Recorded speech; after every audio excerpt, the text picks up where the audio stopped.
Halo, assalamualaikum. Balik lagi bareng aku Ria. Gimana nih kabar teman-teman semuanya? Sehat-sehat selalu ya. Nah, baik di episode malam ini aku mau coba sharing hal yang dilakukan orang hemat sehingga selalu punya tabungan. Nah, buat yang pengen tahu pembahasannya, boleh simak video ini sampai selesai dan yang belum subscribe, boleh subscribe dan nyalakan loncengnya dari sekarang biar nanti dapat pemberitahuan kalau ada video terbaru dari aku. Baik, langsung aja yang pertama, hal yang dilakukan orang hemat sehingga selalu punya tabungan yaitu menabung di berbagai kesempatan. Penghasilan sedikit, nabung semampunya. Penghasilan besar, apalagi dapat uang bonusan, gak dihabisin semuanya. Sebagian ditabung, sebagian dinikmati. Dapat uang lemburan, sebagian ditabung, sebagian dinikmati. Kan biasanya kebanyakan orang ya, misalkan per bulan nabung 1 juta rupiah, mau ada lemburan, mau ada penghasilan tambahan lebih, ya udah nabungnya segitu, tetap 1 juta. Padahal dia mampu untuk menabung lebih, tapi dia gak mau. Lebih memilih untuk menghabiskan uang lemburannya, uang bonusannya. Ketika ada pengeluaran dadakan yang cukup sering, yang cukup besar, uang tabungannya bisa habis semua karena apa ya, itu tidak maksimal nabungnya padahal mampu untuk nabung maksimal. Alah, tapi buat apa Ri menabung di berbagai kesempatan? Penghasilan sedikit nabung, penghasilan besar nabung, bonusan nabung, lemburan nabung. Ngapain numpuk-numpuk harta, gak bakalan dibawa mati. Suka ada ya yang menganggap seperti itu. Padahal aku pribadi jujur ya, dari dulu nabung di berbagai kesempatan, gak pernah yang namanya harta aku sampai numpuk kayak gitu, beneran. Tapi nggak tahu ya kalau yang lain, cuman aku pribadi beneran nggak pernah. Karena apa? Aku nggak pernah lepas dari yang namanya pengeluaran dadakan. Ada baik itu namanya pengeluaran dadakan, mau besar mau kecil, ada aja. Nah, dengan memaksimalkan menabung, bukan niat untuk menumpuk-numpuk harta, tapi agar apa? Sekalinya ada pengeluaran dadakan yang besar, atau sering ada pengeluaran dadakan, uang tabungan nggak habis semuanya. Dengan seperti itu, insya Allah, keuangan akan selalu stabil. Ayo deh, mulai dari sekarang ya teman-teman, maksimalkan menabung di berbagai kesempatan, agar apa? Jumlah tabungan bisa maksimal, sehingga kalau ada pengeluaran dadakan, nggak habis semuanya. Kayak gitu ya. Kemudian yang kedua, hal yang dilakukan orang hemat sehingga selalu punya tabungan yaitu fokus pada kebutuhan sendiri. Nah, orang hemat itu jarang banget ya ngebandingin dirinya dengan orang lain atau mungkin ikut-ikutan orang lain, hampir gak pernah.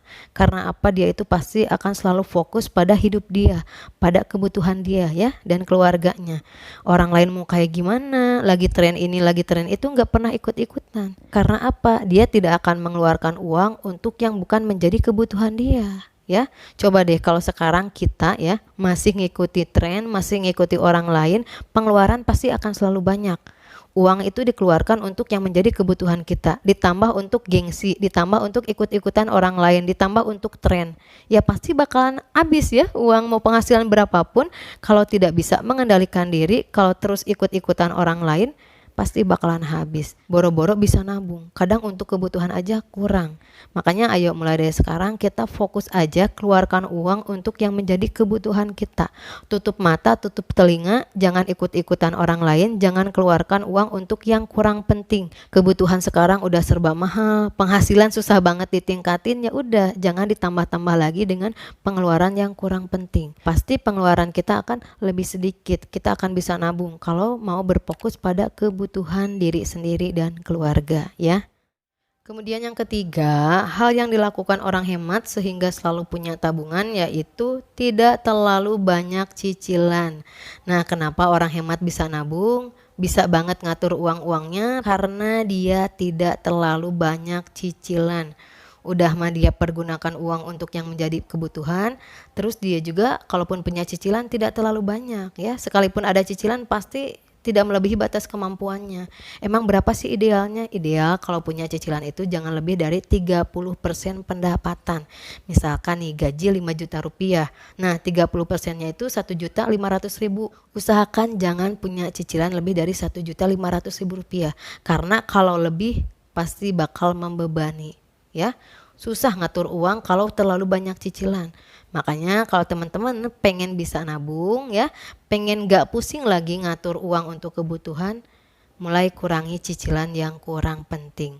Jujur aku pribadi nggak punya cicilan sama sekali. Karena aku orangnya nggak mau punya banyak beban pikiran ya, takut nggak kebayar. Makanya prinsip aku dari dulu, usahakan kalau nggak mampu, aku nabung dulu. Nanti kalau bisa aku beli dengan cara cash. Jadi aku paling nggak mau punya cicilan ya. Tapi bukan berarti teman-teman harus kayak aku, nggak usah. Silahkan masih punya cicilan. Misalkan aku nggak bisa nih beli ini dengan cara cash, misalkan untuk modal usaha atau untuk apa, boleh ya. Teman-teman ikut arisan, teman-teman punya cicilan untuk yang bermanfaat, untuk yang menghasilkan ya, untuk produktif.